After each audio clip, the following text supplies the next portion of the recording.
Hey guys, what's up? It's Anna with Hammer Basketball, and in today's video, I am going to give you 3 ways that you can build confidence on the court. This is probably the #1 topic that I get from parents and players when I work with them is, how can I build my confidence, or how can you help me build my child's confidence? They're really struggling right now.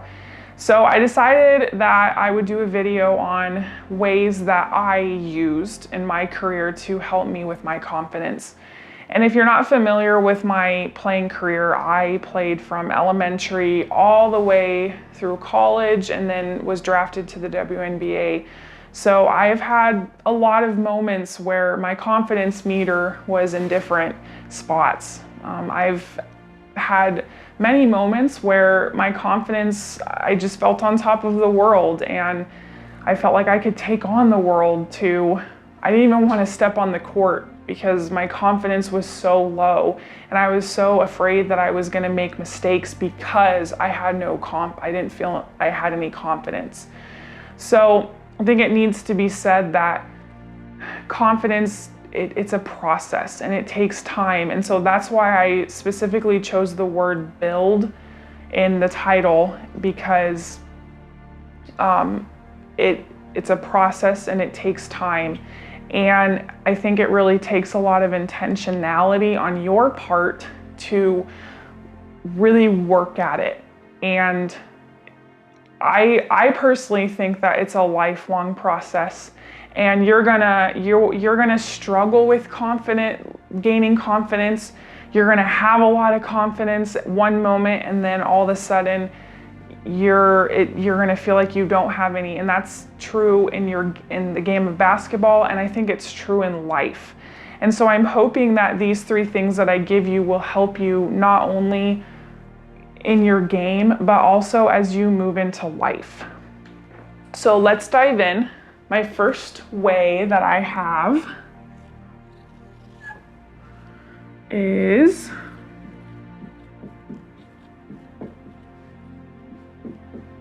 consistently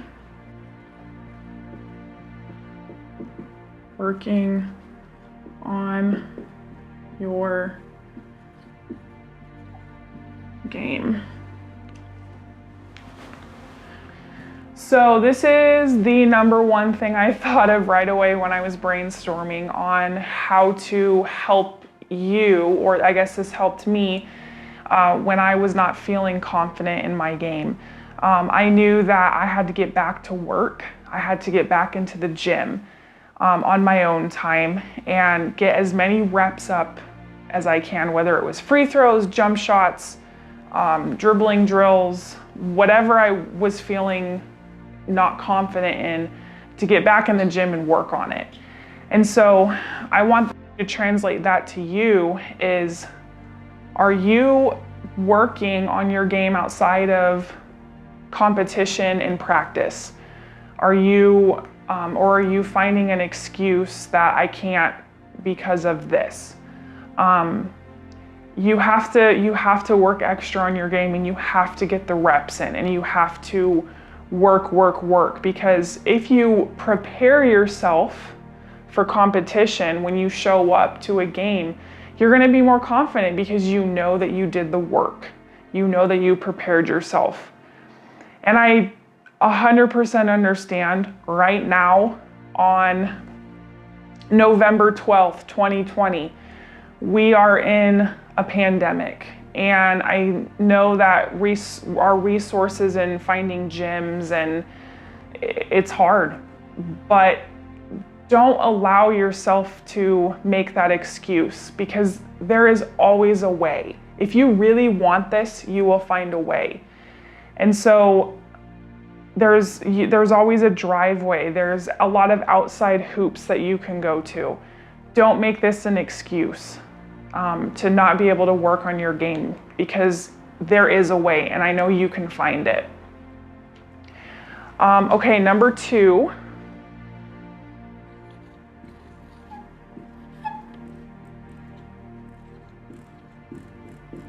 Visualize past, future success. So this is, number 2 is a pretty unique, I guess, in my story. Before I give you some examples, visualization is very powerful. I know there's been a lot of studies that have been done about visualization and what it does for the brain. So I really use that in my career to help me gain confidence. When I visualize past success, there was quite a few moments where I struggled with my free throws. And I just wasn't making them in games. And the more misses I had, the less confidence I had. And so when I would go to work on my own, before I would start shooting free throws, I would step up to the line, I would close my eyes, and I would think of a moment in my past where I was making my free throws. And I would visualize every single detail of that moment, from the ref giving me the ball to my routine, the ball leaving my hand, to the ball going through the net. And I think that's important to specify, is make sure you're visualizing the ball going through the net. This is very powerful for your brain and yourself to see the ball go through the hoop. And maybe it's not a free throw, maybe you're struggling in your jump shot. You can do the same thing. Visualize yourself shooting a jump shot in a game that went in the basket, and visualize every detail of it. When I visualized future success, when I was a freshman in high school, I tore my ACL, and it was really devastating because I wanted to win a state championship that year with my team. And that was, we really thought we were going to do it. And I tore my ACL right before the state tournament. And it was 9 long months of very painful rehab. And I didn't know if I was going to be able to come back and play again. But it did so much for my confidence. Surprisingly, taking a break from the game and focusing on, I had to really work on my jump shot and my form shooting and free throws, things that maybe I wasn't working as hard at when I was playing. And so fast forward to my sophomore year, I was in a class that the teacher brought us through a visualization activity.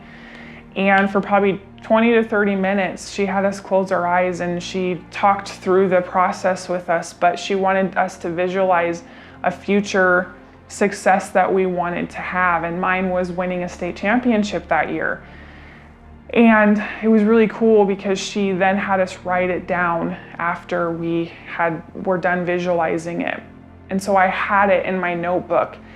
And as I entered into the season my sophomore year, I had so many ups and downs of my confidence levels. But I was able to go back to that notebook and read the story that I had written down. And I was able to remember what I had visualized. And it kind of set me back on track to what my ultimate goal was. And we won state that year, and actually 2 years after that. So 3 years in a row. And I think that just did so much for my confidence. And so, I don't know, maybe try that.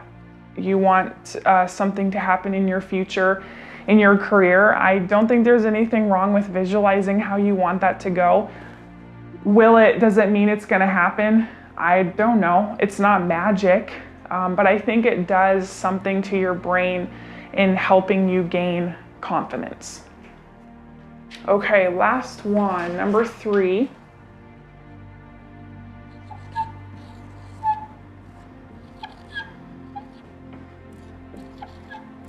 Be brave, not perfect. So be brave, not perfect. This is a saying that I tell all of my players that I work with because I think that that's a commonality that we all have as athletes. We struggle with our confidence and we feel like we have to be perfect at everything that we do. And as I don't think it's wrong to strive for perfection, I think it's really good to understand that we're never going to be perfect. And that goes across all ages, all levels of basketball, all facets of life, all stages of life. We're never going to be perfect. But I think that if you understand when things get hard and you don't have a lot of confidence in your game and you still have to show up and compete, to face that head on with courage is really the ultimate foundational building block in gaining confidence. Because the more times you practice facing hard things with courage and being brave in that moment, the more you're going to build your confidence. And I think that when we look at the players that are in the NBA and WNBA, or just really any sport professionally, who they just look like they have all the confidence in the world, they still struggle with confidence just like you and me.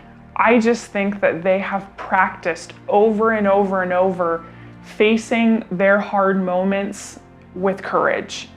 And so you'll find that when you do that over and over and over, it becomes a little easier every time to face lack of confidence head on. And I think it needs to be said too that if you can get this down while playing basketball, how are you going to be in life? Life does not get any easier after basketball. Life is real. And so when you have a career, when you have a family, when hard things hit in your life, I think if you can learn how to face hard things in basketball, lack of courage, an injury, whatever it may be, if you can face that with courage and remember to be brave, not perfect, when you get into life, you're gonna have that same mentality and something's gonna click in your brain and courage is gonna take over and you are going to get through it because you have that courage. And so that's why I tell my players, be brave, not perfect, because I want them to go out and just play. I want them to feel free and just enjoy the game. And if they make a mistake, don't let that affect your confidence, but rather move on, face what's coming next with courage. And so I hope that helps. I hope that you can try these things, maybe try one of them, two of them, maybe you want to try all of them, maybe they don't work for you. These are just things that really helped me and I still live by it. Consistency, working on your game. For me now, it's consistency in working on my basketball business. I have to show up every single day and work really hard to build my business. I have to put the reps in. Visualizing past future successes. I still have dreams and goals that I want to happen. And when I don't feel confident, I visualize past successes and I visualize how I want my future successes to be. And then this is just what I live by. Be brave, not perfect. I'm never gonna be perfect in my life. I mess up a lot. And I still have times where I don't have a lot of confidence, but I recognize it and I face it head on with courage and I work to build my confidence back up. And I know that you can do the same. So I hope these 3 things help. I appreciate you watching my video today and I will see you in the next video.